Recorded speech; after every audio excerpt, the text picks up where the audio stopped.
आज का एक रोचक किस्सा। जब बलिया के बाबू साहब ने पाकिस्तानी पीएम नवाज शरीफ से कहा, ये शर्त पूरा करिए और ले जाए कश्मीर। साल था 1991। दिल्ली की रायसीना हिल्स पर बने प्रधानमंत्री कार्यालय में यूपी के गांव का एक शख्स सरपरस्त बनकर देश की सत्ता को संभालने आया था।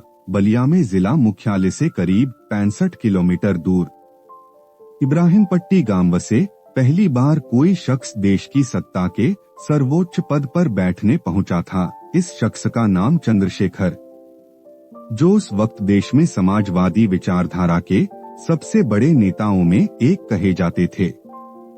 चंद्रशेखर युवा तुर्क के नाम से मशहूर थे। खांटी जुबान, बड़ी दाढ़ी, कुर्ता और यूपी के बाबू साहब वाली हनक चंद्रशेखर इन्हीं शब्दों में परिभाषित थे। चंद्रशेखर का ये रंग उनके पीएम रहते हुए भी दिखा।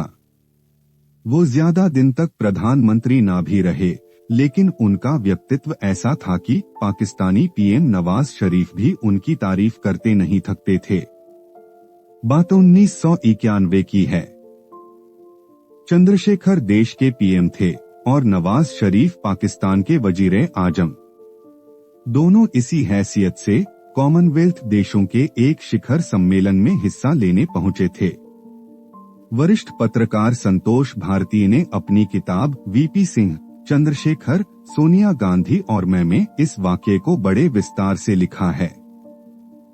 किताब के मुताबिक चंद्रशेखर इस सम्मेलन में अपना भाषण देने के बाद मंच से उतर ही रहे थे कि उनकी नजर वहां मौजूद पाकिस्तान के प्रधानमंत्री नवाज शरीफ पर पड़ी।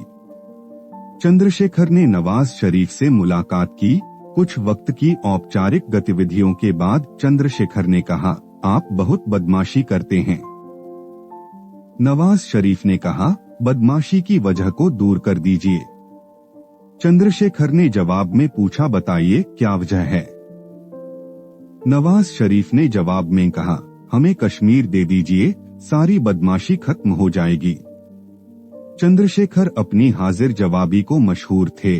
उन्होंने कहा, ठीक है, आप ले जाइए कश्मीर। नवाज शरीफ मुस्कुराने लगे, कहा, चलिए बात हो जाए तब। चंद्रशेखर और वो अगले पल एक कमरे में बैठे। चंद्रशेखर ने अपनी एक शर्त बताई और कहा कि हिंदुस्तान पाकिस्तान को कश्मीर दे देगा, बस उसकी एक शर्त स्वीकार ली जाए। नवाज शरीफ कश्मीर के लिए कुछ भी करने को राजी थे। उन्होंने कहा, बताइए क्या शर्त होगी। चंद्रशेखर का जवाब था, आपको भारत के 15 करोड़ मुसलमान भी अपने साथ ले जाने होंगे। नवाज शरीफ के चेहरे का रंग उतर गया। अपनी बदहाली का रोना रोने वाले पाकिस्तान के लिए खुद को संभालना मुश्किल था।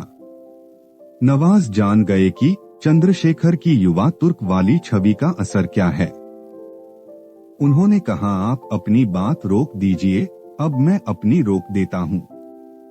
नवाज शरीफ ने चंद्रशेखर से कहा कि दोनों मुल्कों को अपने मसलों पर बात करने के लिए कोई सीधा इंतजाम करना चाहिए।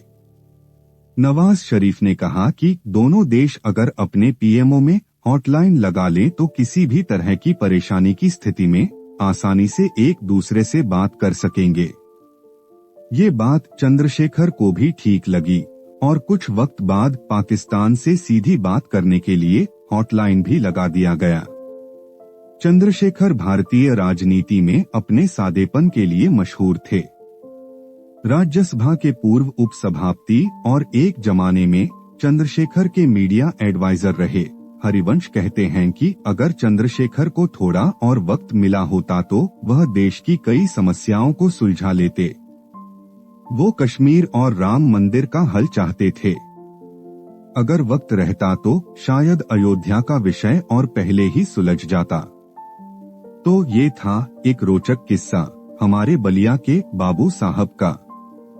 ऐसी और राजनीतिक दुनिया की मजेदार कहानियों के लिए हमारे चैनल को सब्सक्राइब करें। और इसी के साथ आपके दोस्त नंदन विश्वास को इजाजत दीजिए। नमस्कार।